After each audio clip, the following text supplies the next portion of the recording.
जी हाँ, नीतीश को कमान लेकिन बीजेपी सर्वशक्तिमान। बिहार की यही तस्वीर है। आपके साथ मैं हूं समीर अब्बास। बिहार में नई सरकार का शपथ ग्रहण हो चुका है। नीतीश 7वीं बार मुख्यमंत्री बन गए हैं और उनकी कोर टीम भी सामने आ चुकी है। नीतीश की नई टीम से जो 3 बड़े सवाल खड़े हुए हैं वो आपके सामने हम रखने की कोशिश करते हैं, क्योंकि आज इन्हीं सवालों पर मंथन होगा, चर्चा होगी। नीतीश की नई टीम, 3 बड़े सवाल। नीतीश कैबिनेट का जाति गणित क्या कहता है, किन किन जातियों को साधने की कोशिश की गई है मंत्रिमंडल में। दूसरा बड़ा सवाल, नए मंत्रिमंडल पर आखिर सुशील मोदी चुप क्यों हैं। सुशील मोदी, जिन्हें नीतीश कुमार का सबसे भरोसेमंद साथी माना जाता था, बीजेपी का बिहार में सबसे बड़ा चेहरा, वो मौन है। चुप्पी क्या कह रही है, यह है बड़ा सवाल। तीसरा सवाल नई सरकार के अभूतपूर्व तस्वीर पर है, क्योंकि पहली बार बिहार में 2 डिप्टी सीएम बनाए गए। इसके क्या मायने हैं, क्योंकि कयास लोग यही लगा रहे हैं कि नीतीश कुमार पर इस बार बीजेपी की कड़ी चौकसी की तैयारी है। तो आज इन तमाम सवालों पर होगा मंथन। हमारे साथ तमाम खास मेहमानों का एक बहुत बड़ा पैनल जुड़ चुका है, उनसे आपका तारुफ करा दें। हमारे साथ कौन कौन है। हमारे साथ हैं कन्हैया बेलारी साहब, जो कि वरिष्ठ पत्रकार हैं, बिहार की सियासत को बखूबी समझते हैं। अरुण कुमार पांडे साहब, वरिष्ठ पत्रकार, वो हमारे साथ जुड़ रहे हैं। इसके अलावा प्रोफेसर गुलाम गौस साहब हमारे साथ मौजूद हैं, जो कि प्रवक्ता हैं जेडीयू के। प्रेम शुक्ला जी हमारे साथ जुड़ चुके हैं, भारतीय जनता पार्टी के नेशनल स्पोक्स पर्सन हैं। चितरंजन गगन साहब, जो कि आरजेडी के प्रवक्ता हैं, तेजस्वी यादव की पार्टी के, वो हमारे साथ मौजूद हैं। और रूपेश कुमार, हमारे संवाददाता पटना से हमारे साथ मौजूद हैं। इन सब का मैं रुख करूं उससे पहले एक बड़ी खबर आ रही है, उससे आपको वाकिफ करा दें। बिहार से ही ये बड़ी खबर है। आज पटना में नीतीश कैबिनेट की पहली मीटिंग है। सुबह 11:30 बजे ये बैठक होगी।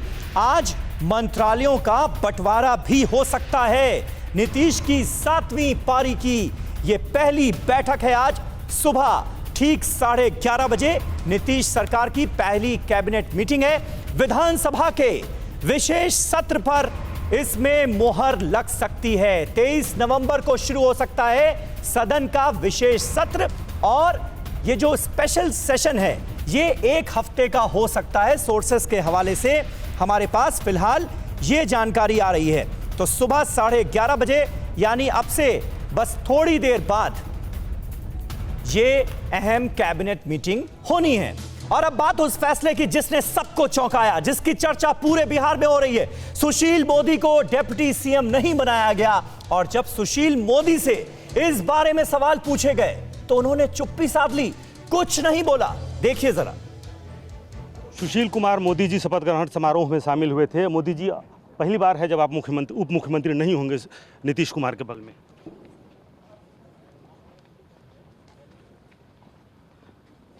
क्या मोदी जी नाराज हैं?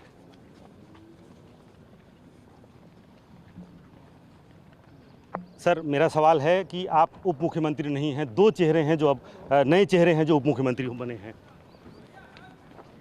नीतीश कुमार जी कंफर्टेबल रहेंगे आपके बगैर? मोदी जी, नीतीश कुमार जी कंफर्टेबल होंगे इस सरकार में आपके बगैर? तो चलिए खामोश, और इस खामोशी का क्या अर्थ लगाएं। लेकिन सुशील कुमार मोदी जी कुछ नहीं कह रहे हैं, अलबत्ता जरूर शपथ ग्रहण समारोह में जरूर यहाँ पे शामिल हुए थे।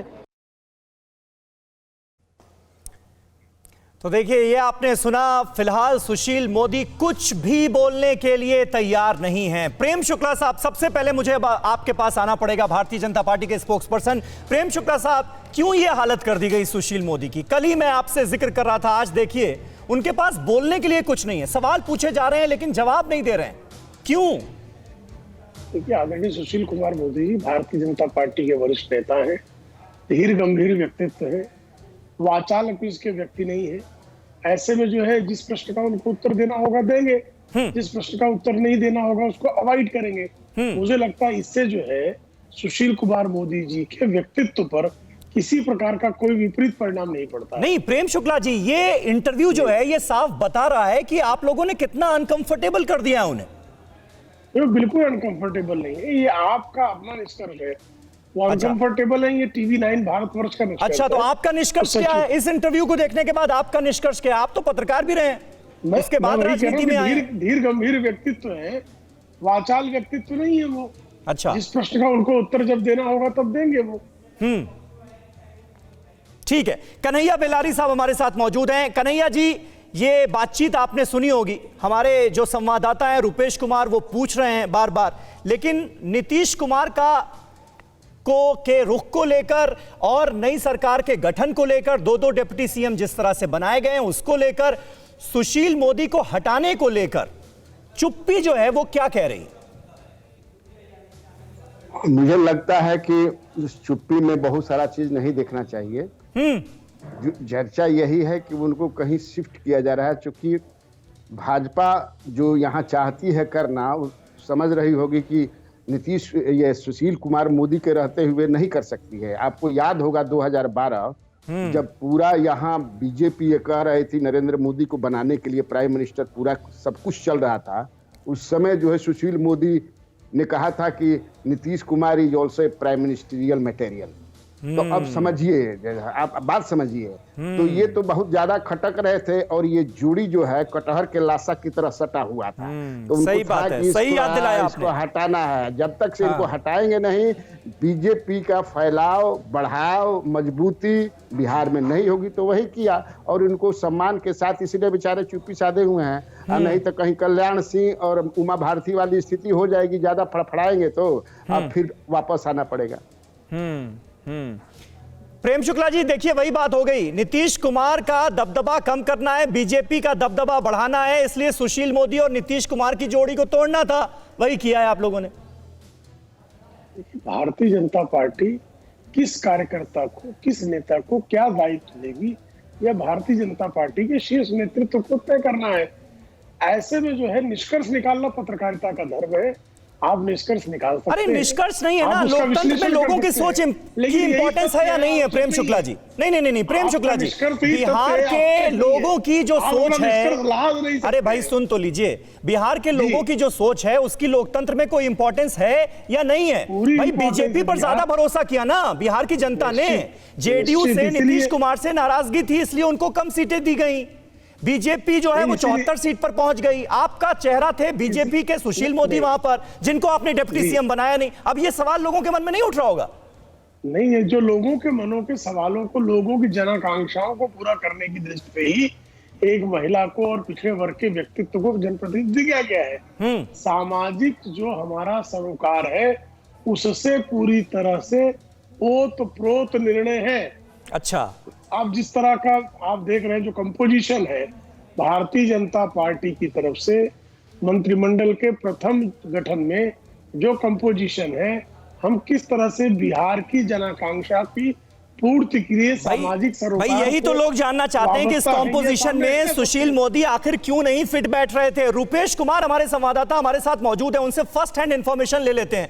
रुपेश कुमार, चलिए, अरे रुपेश कुमार से हमारा संपर्क कट गया है, लेकिन फिलहाल अरुण कुमार पांडे जी, क्या कहेंगे आप इस पर? आखिर क्या वजह है कि सुशील मोदी कुछ भी नहीं बोल रहे? इतने खांटी नेता हैं, मंझे हुए नेता हैं, चाहते तो जवाब दे सकते थे, जवाब देकर भी निकल सकते थे, भले ही मन में कुछ और चल रहा हो।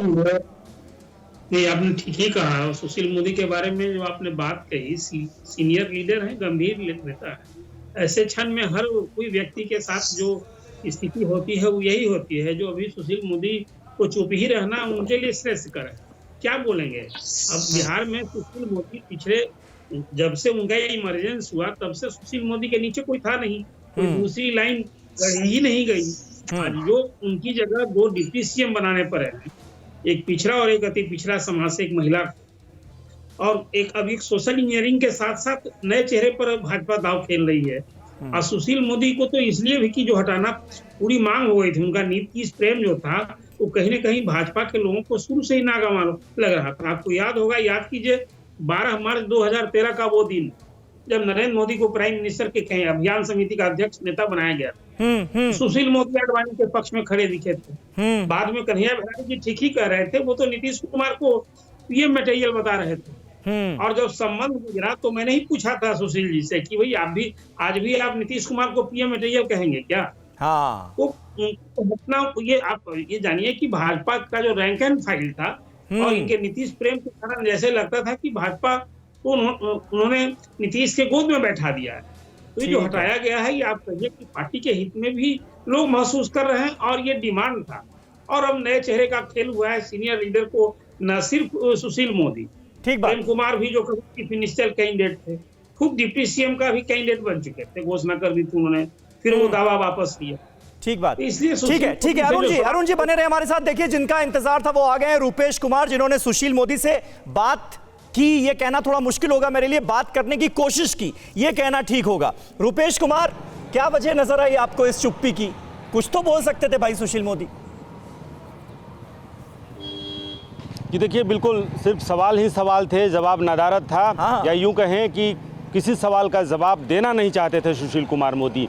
और सुशील कुमार मोदी को ये पता है कि उनके खामोशी की मारक क्षमता उनके शब्दों से कई गुना ज़्यादा है, लिहाजा वो निशब्द थे। और बार बार उनसे बात करने की कोशिश की गई, सवालों की झड़ी लगा दी मैंने, लेकिन उन्होंने जो खामोशी अख्तियार की है, शायद उनकी ये रणनीति हो सकती है कि खामोशी से अपना विरोध या अपनी नाराज़गी या जो छीन शब्द का इस्तेमाल किया था, उस छीनने के जो खींच पैदा हुई है, उस खींच को ज़्यादा अभिव्यक्ति दे सकते हैं खामोशी से। नहीं, ये आप सही कह रहे हैं रूपेश, क्योंकि आप उनका ट्वीट याद कीजिए और अपना ये इंटरव्यू याद कीजिए। ट्वीट में वो लास्ट में लिखते हैं कि भाई कार्यकर्ता का पद थोड़ी कोई मुझसे छीन लेगा, और उसके बाद ये खामोशी जिसकी मारक क्षमता बहुत बढ़ चुकी है। आपने सही कहा। जी हाँ, बिल्कुल। और ट्वीट करके, हालांकि उस वक्त अपने आप को जब्त नहीं कर पाए थे, उनके लोगों ने उनको बधाई दे दी थी कि आप विधानमंडल दल के नेता चुने गए, जबकि ना वो विधानमंडल दल के नेता चुने गए थे, बल्कि खुद सुशील कुमार मोदी ने ही ये प्रस्ताव दिया था एनडीए विधायक दल की बैठक में कि कौन होगा विधानमंडल दल का नेता भारतीय जनता पार्टी का। उसके बाद जब वो घर पहुंचते हैं, राजनाथ सिंह उन्हें अपनी गाड़ी में बिठाकर बाहर निकलते हैं, और आश्चर्य तब हुआ जब नीतीश कुमार सरकार बनाने का दावा पेश करने जा रहे थे। उस वक्त सुशील कुमार मोदी नहीं थे उनके साथ। तभी ये बात साफ हो गई थी कि अब सुशील कुमार मोदी ना तो विधानमंडल दल के नेता हैं और ना ही अब वो उप मुख्यमंत्री रहेंगे। घर पहुंचते ही ट्वीट बहुत करते हैं सुशील मोदी, बहुत ट्वीट करते हैं। और घर पहुंचते उन्होंने ट्वीट कर दिया कि मुझसे कार्यकर्ता का पद कोई छीन नहीं सकता। उन्हीं के पार्टी के कई नेताओं ने कटाक्ष भी किया, कई लोगों ने उन्हें सांत्वना दिया, लेकिन उस सांत्वना में भी और वो सारे इंसिडेंट्स जो हैं वो नजरों के सामने घूमते हैं जब हम आपका ये इंटरव्यू देखते हैं, जिसमें सिर्फ सवाल ही सवाल है, जवाब नहीं है।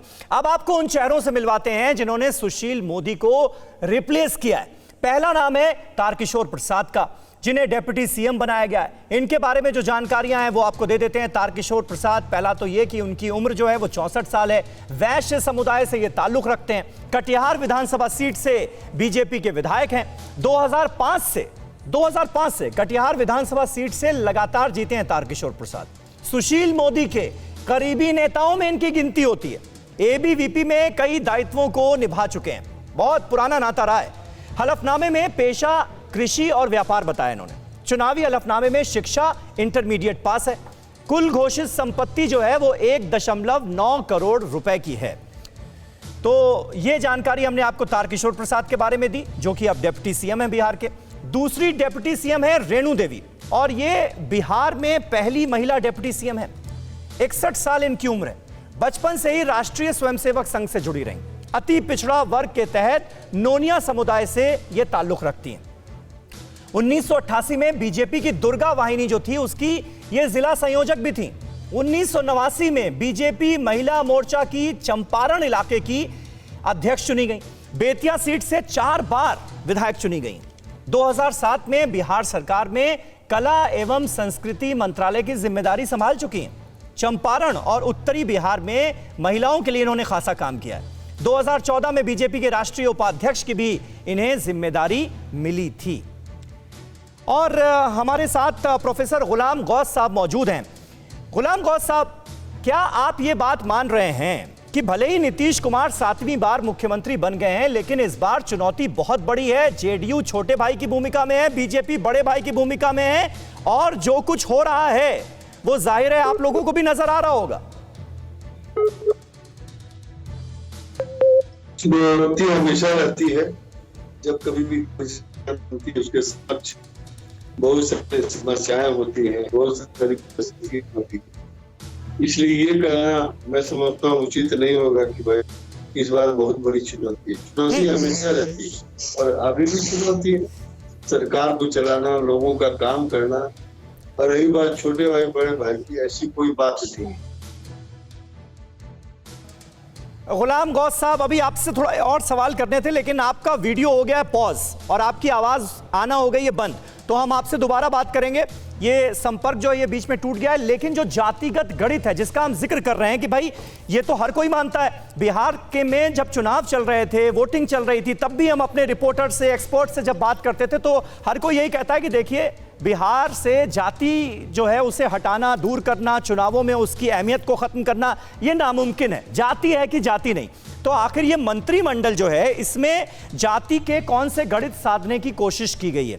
ये आप देखिए, पिछड़े वर्ग के बीजेपी से मंत्री हैं 3 और जेडीयू से भी 3 मंत्री हैं। अगड़े वर्ग के 3 जो हैं मंत्रिमंडल में जिन्हें शामिल किया गया है, बीजेपी से 3 मंत्री हैं और जेडीयू से 1 हैं। इसके अलावा अब आ जाइए दलित वर्ग से। दलित वर्ग से बीजेपी के कोटे से 1 मंत्री और जेडीयू के कोटे से 1 मंत्री। तो ये स्थितियां हैं। हम और वीआईपी से दोनों मंत्री भी जो हैं वो पिछड़े समुदाय से ही आते हैं। हम यानी जीतन राम मांझी की पार्टी, जीतन राम मांझी के बेटे को बनाया गया है मंत्री। इसके अलावा वीआईपी की अगर हम बात करें तो मुकेश सहनी, हालांकि वो अपना चुनाव हार गए, लेकिन फिर भी उन्हें मंत्रिमंडल में शामिल किया गया है। तो अब हम आपको एक एक मंत्री की डिटेल बताने की कोशिश करते हैं कि थोड़ा आप भी समझिए जातिगत गणित जो है बिहार का और ये मंत्रिमंडल क्या मायने हैं। मंत्रिमंडल का जाति गणित, तारकिशोर प्रसाद साहब का सबसे पहले जिक्र करते हैं। बीजेपी के नेता हैं, डिप्टी सीएम बनाए गए, वैश्य समुदाय से इनका ताल्लुक है। दूसरे नंबर पर रेणु देवी, जिन्हें डिप्टी सीएम की जिम्मेदारी इस बार सौंपी गई है। बिहार की पहली महिला डिप्टी सीएम है, बीजेपी से की नेता है और नोनिया समाज से इनका ताल्लुक है। विजेंद्र यादव जेडीयू के नेता हैं, यादव समाज से आते हैं, जी हां, ओबीसी कैटेगरी से आते हैं। इसके अलावा विजय कुमार चौधरी साहब जो कि जेडीयू के नेता हैं, मंत्रिमंडल का हिस्सा हैं, भूमिहार समाज से इनका ताल्लुक है। तो अलग अलग जातियों को, वर्गों को कैसे साधने की कोशिश की गई है मंत्रिमंडल में, वो हम आपको दिखा रहे हैं। अशोक चौधरी जेडीयू से आते हैं, पासी समाज से इनका ताल्लुक है, यानी महादलित वर्ग के हैं। इसके अलावा मेवालाल चौधरी साहब जेडीयू के नेता हैं, कोयरी समुदाय से इनका ताल्लुक है।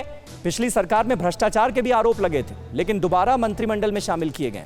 शीला कुमारी मंडल जेडीयू की नेता, ओबीसी समुदाय से इनका ताल्लुक। इसके अलावा संतोष कुमार सुमन, जिनका अभी थोड़ी देर पहले मैं जिक्र कर रहा था, हम पार्टी से हैं, मुसहर समाज से हैं, जीतन राम मांझी के बेटे हैं, इनको भी मंत्रिमंडल में शामिल किया गया है। मुकेश सहनी जो कि वीआईपी जो पार्टी है उसके अध्यक्ष हैं, मल्लाह समाज से इनका ताल्लुक है, मल्लाहों में अच्छी खासी पकड़ मानी जाती है, हारने के बाद भी इन्हें मंत्रिमंडल का हिस्सा बनाया गया है। इसके अलावा मंगल पांडे जो कि बीजेपी से आते हैं, हम सब जानते हैं, ब्राह्मण समाज से इनका ताल्लुक है। अमरेंद्र प्रताप सिंह का भी जिक्र कर लिया जाए, अमरेंद्र प्रताप सिंह राजपूत समाज से आते हैं, बीजेपी का बड़ा चेहरा है बिहार में, इन्हें भी मंत्रिमंडल में शामिल किया गया है। इसके अलावा रामप्रीत पासवान जो कि बीजेपी से आते हैं, दुसाध समाज से इनका ताल्लुक है, मंत्रिमंडल का हिस्सा है। इसके अलावा जीवेश मिश्रा भी हैं जो कि बीजेपी से आते हैं, भूमिहार समाज से इनका ताल्लुक है। और कन्हैया बिलारी साहब हमारे साथ मौजूद हैं। कन्हैया जी, चुनाव के दौरान भी हमने जाति को लेकर बातचीत की अपने रिपोर्टर से और अपने एक्सपर्ट से। हर किसी ने कहा कि देखिए जाति है कि जाति नहीं, जो जातिगत आधार है वो बहुत ज़्यादा इंपॉर्टेंस रखता है चुनावों में। और मंत्रिमंडल में अलग अलग जाति और वर्गों के मंत्रियों को जिस तरह से शामिल किया गया है, नेताओं को शामिल किया गया है, वो क्या संकेत है आपके हिसाब से? देखिए, बिहार बदनाम है, केवल जाति है कि जाति नहीं। ये उत्तर प्रदेश में भी है और बहुत हद तक वेस्ट बंगाल में भी है।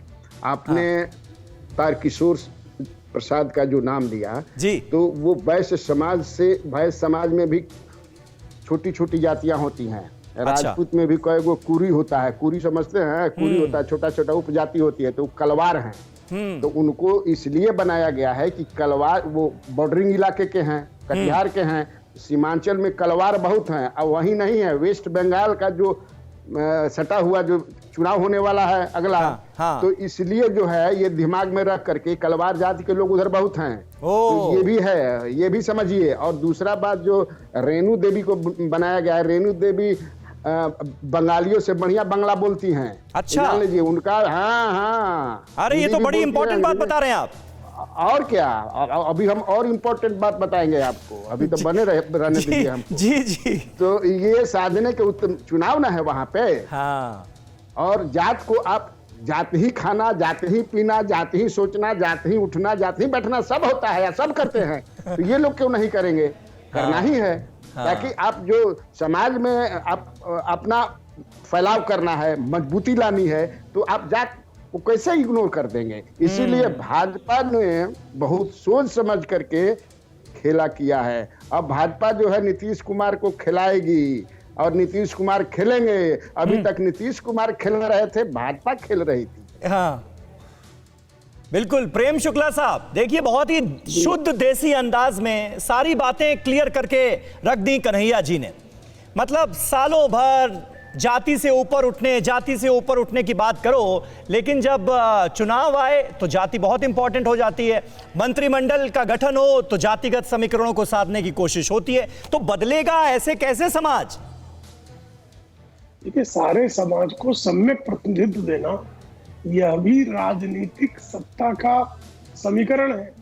ऐसे में जो है आप सामाजिक प्रतिनिधित्व के इस प्रयास को भी अगर आप सिर्फ जाति चश्मे से देखेंगे, जाति जंजाल से देखेंगे, नहीं चलेगा। कन्हैया भैया ने बहुत बेहतरीन विश्लेषण किया, बड़े वरिष्ठ पत्रकार है जी। लेकिन सामाजिक सारे वर्गों को प्रतिनिधित्व देना यह भी सत्ता के संचालन का निर्णय लेते समय संगठन का दायित्व होता है और उसी दायित्व का निर्वाह मात्र है ये। ठीक है, ठीक है। चितरंजन गगन साहब हमारे साथ मौजूद हैं, आरजेडी के स्पोक्स पर्सन हैं।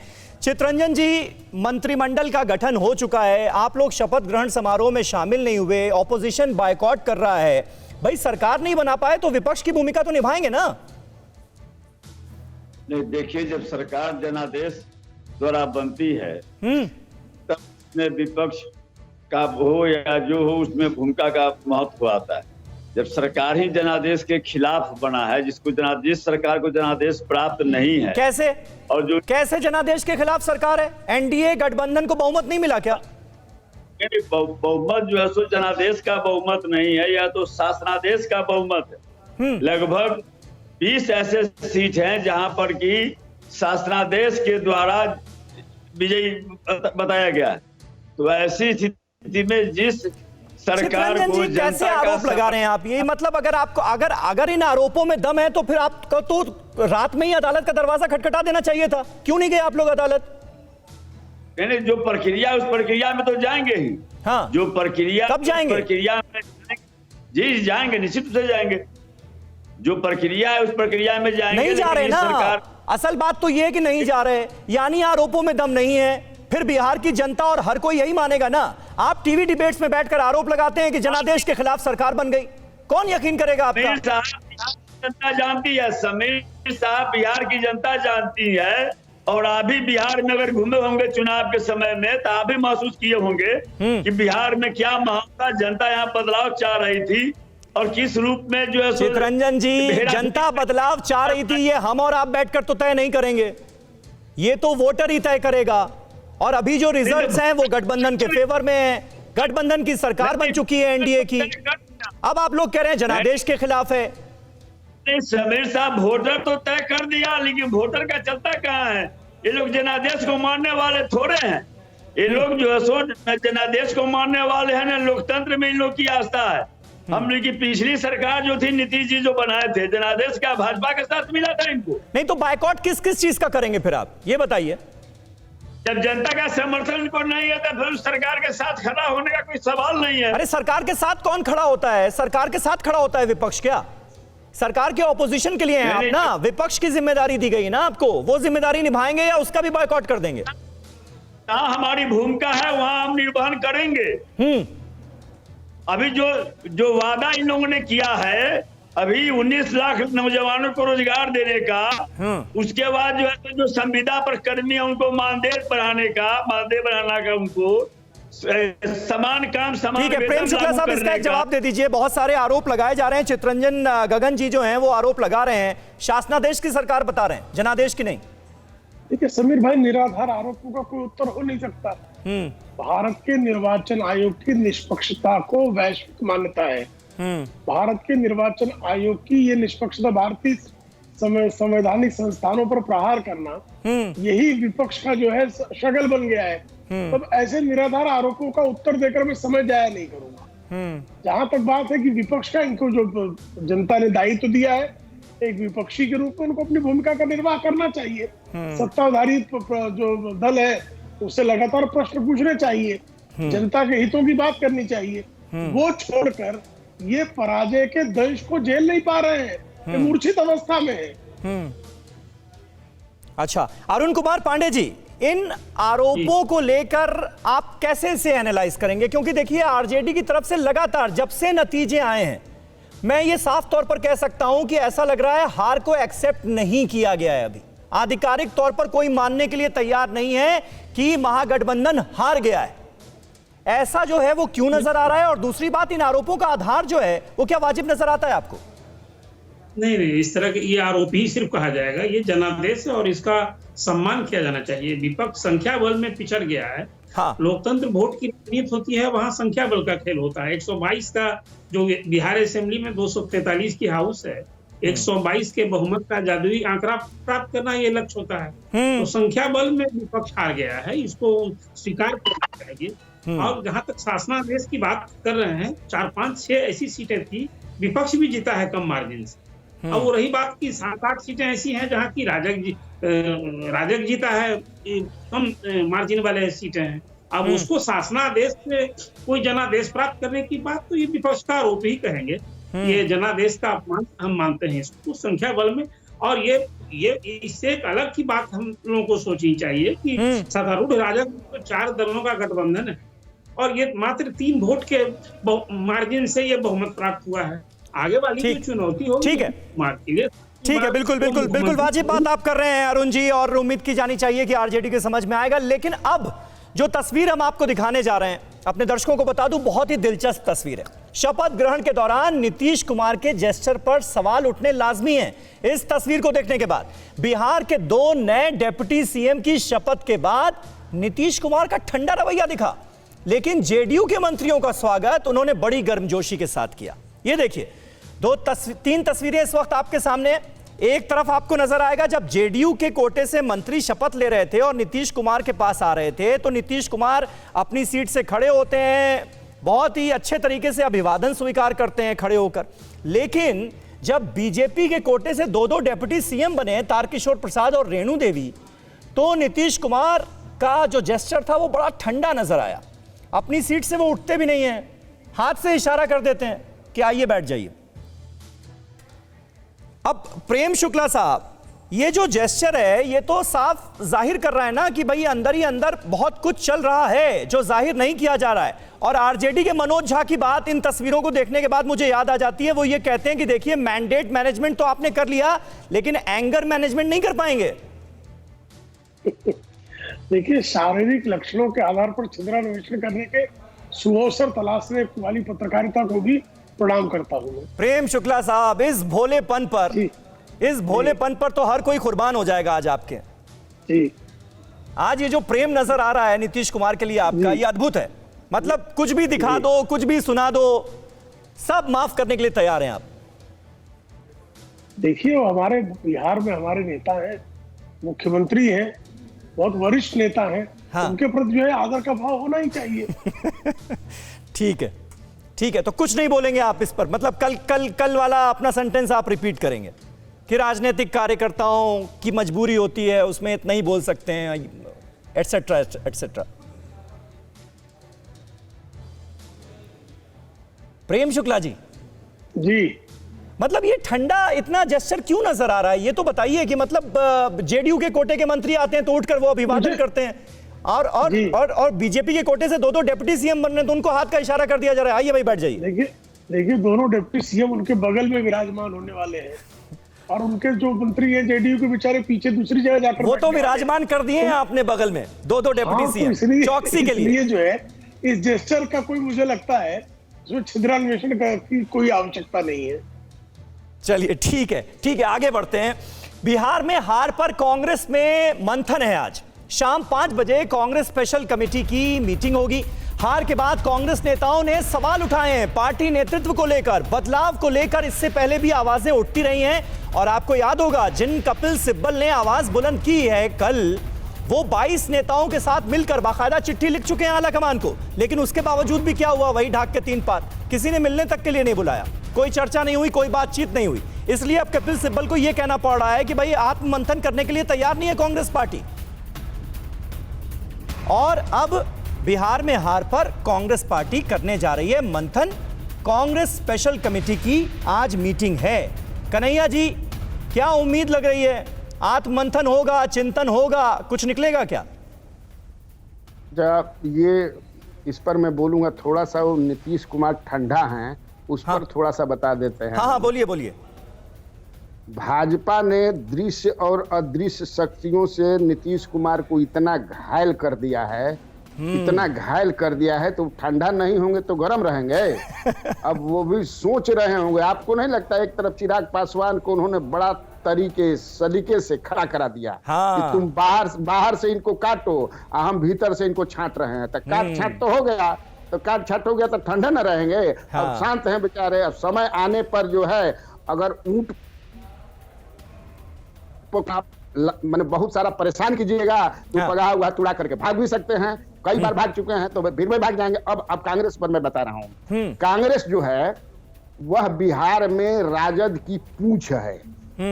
वो कभी, हाँ, नीतीश कुमार की भी एक समय में पूंछ हुआ था, तो ये पूंछ है। और ये कांग्रेस यहाँ पर कभी मजबूत नहीं होगी। इसलिए मजबूत नहीं है कि वो मजबूत होना चाहती नहीं है। वो चाहती है कि राजद के पीठ पर चढ़ करके बैतरनी पार कर जाए। लेकिन कन्हैया जी, ये बड़ी बात आप कह रहे हैं कि नीतीश अभी भी भाग सकते हैं, इस बात के आसार हैं। और देखिए, आरजेडी का मुझे बयान याद आता है। वो मनोज झा जो है बड़े इंटरेस्टिंग स्टेटमेंट्स आजकल दे रहे हैं। वो ये कह रहे हैं भाई, और हम सबको ये पता है कि 20 साल पहले जब नीतीश कुमार बने थे सीएम, तो वो 7 दिन के सीएम कहे जाते थे। तो मनोज झा कह रहे हैं देखिए 7 दिन में अभी क्या होता है। तो ये इशारा किस तरफ है? मतलब कुछ खेल अभी भी हो सकता है क्या? ओहो, बहुत गलत वक्त पर आपकी फीड चली गई। कन्हैया जी, नहीं, हेलो, बोलिए। जब सहन शक्ति, जब पानी सर से ऊपर बहने लगेगा तो क्या करेंगे? देखिए, नीतीश कुमार में एक चीज आप समझ लीजिए, नीतीश कुमार को कोई बेईमान नहीं कर सकता है। हाँ, मैं कई बार कहा हूं कि कई मंत्री उनके हैं जो कफन में पैकेट रखते हैं। इसमें भी 1-2 कफन वाला बन गया, पैकेट वाला। मेवालाल चौधरी दोबारा आ गए मंत्रिमंडल में। मैंने मंत्री कभी नहीं थे, वो एमएलए थे, पहली बार मंत्री बने हैं। तो पहली बार, ठीक है। सवेरे वो मेवा और मिश्री से नाश्ता करते हैं।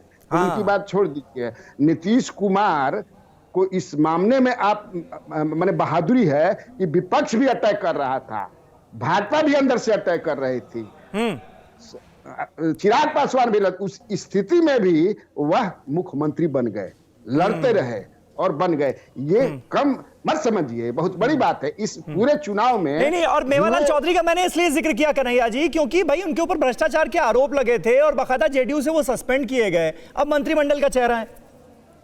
नीतीश कुमार का ये जो इस बार जो मंत्री बनाए हैं, मैं यही तो है। भ्रष्टाचार से भी उन्होंने समझौता कर लिया, एक भी अकलियत उन्होंने नहीं रखा। ये पहली बार ऐसा हुआ है। हो सकता है कि दूसरा जो रिसफलिंग करे। इस पर तो प्रेम शुक्ला साहब से रिएक्शन बनता था, अकलियत को भी को भी मौका नहीं दिया आप कह रहे हैं, और भ्रष्टाचार से भी समझौता कर लिया। लेकिन ये वक्त जो है वो खत्म हो चुका है। बहुत बहुत शुक्रिया आप सभी का हमारे साथ इस बातचीत में जुड़ने के लिए। फिक्र आपकी, सोमवार से शुक्रवार रात 9 बजे सिर्फ TV9 भारतवर्ष पर।